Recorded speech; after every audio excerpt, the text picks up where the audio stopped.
गायत्री प्रजापति की बेटी की शादी में पहुंचे अखिलेश यादव। वायरल तस्वीरों ने काट दिया गदर। सपाई बोले प्यार बरकरार है, लेकिन सत्ताधारियों को लगी मिर्ची। शादी में पहुंचे अखिलेश ने किए एक पंथ दो काज। गायत्री की बेटी को दिया आशीर्वाद और मोदी की मंत्री पर साध दिया निशाना। स्मृति ईरानी को अखिलेश ने लपेटे में लिया और पूछ लिया कुछ ऐसा कि मौके पर मौजूद हर शख्स रह गया सन्न। अखिलेश और गायत्री की तस्वीरों को देख बीजेपी को लगी मिर्ची। कह दिया कुछ ऐसा कि हो गया हंगामा। उत्तर प्रदेश की सियासत में उस वक्त हंगामा हो गया जब अखिलेश यादव पूर्व कैबिनेट मंत्री गायत्री प्रजापति की बेटी की शादी में पहुंचे। तस्वीरें सोशल मीडिया पर जब वायरल हुई तो फिर किसी ने तारीफ की और किसी ने तस्वीरों पर तंज कसा, लेकिन सुर्खियां अखिलेश यादव के ही नाम रहीं। सनसनी तो उस वक्त फैल गई जब अखिलेश यादव ने एक पंथ दो काज वाला काम कर दिया और शादी में गायत्री की बेटी को आशीर्वाद तो दिया ही साथ उन्होंने अमेठी की सांसद स्मृति ईरानी पर ऐसी टिप्पणी कर दी जिसने हंगामा मचा दिया। बताएंगे कि अखिलेश यादव ने क्या कहा और क्यों हंगामा हुआ, लेकिन पहले आप बताएं कि बात बात पर छीटाकसी करना और सपा पर अभद्र टिप्पणियां करना क्या सियासी ओछापन नहीं दिखाता? आपकी राय क्या है, हमें कमेंट करके जरूर बताएं। अब बात करते हैं असल मुद्दे की। तो पूर्व सीएम अखिलेश यादव अमेठी पहुंचे। यहां उन्होंने पूर्व कैबिनेट मंत्री गायत्री प्रसाद प्रजापति की बेटी की शादी में हिस्सा लिया। बेटी की शादी के लिए गायत्री प्रजापति को 7 दिन की पैरोल मिली है। अखिलेश यादव ने इस मौके पर प्रदेश सरकार, मुख्यमंत्री और अमेठी सांसद स्मृति ईरानी पर निशाना साधा। इससे पहले अखिलेश ने सोशल मीडिया पर विधानसभा बजट सत्र के समापन मौके पर हुए फोटो सेशन की तस्वीर को शेयर किया।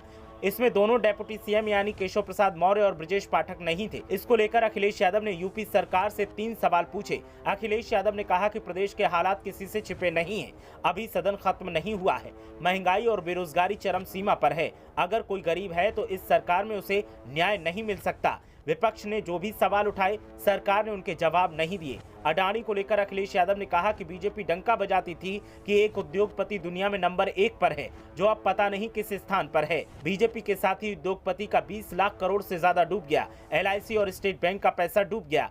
जनता जानना चाहती है कि जिनके कारण पैसा डूबा उन पर कार्रवाई होगी या नहीं। अखिलेश ने कहा कि अमेठी से बीजेपी की सांसद हैं, वो सिलेंडर वाली सांसद हैं। होली आ गई लेकिन अभी गरीब को सिलेंडर नहीं मिला।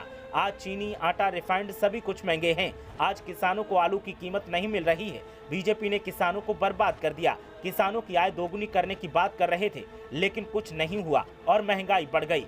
उन्होंने कहा कि भाजपा कहती है कि सिर्फ 4% बेरोजगारी बची है, लेकिन किसी भी गांव में देख लीजिए जितने बेरोजगार युवक घूम रहे हैं। 2024 में बीजेपी को सबक सिखाएंगे। जिन्होंने अच्छे दिनों का वादा किया था। अखिलेश ने कहा कि बुलडोजर किसी समस्या का समाधान नहीं है। इस देश को संविधान से चलना चाहिए। बीजेपी बाबा साहब का संविधान नहीं बल्कि कोई और संविधान चला रही है।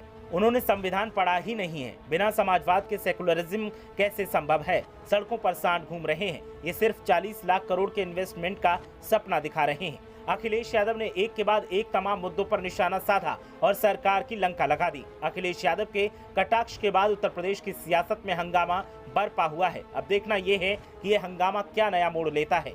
ब्यूरो रिपोर्ट, मीडिया हलचल।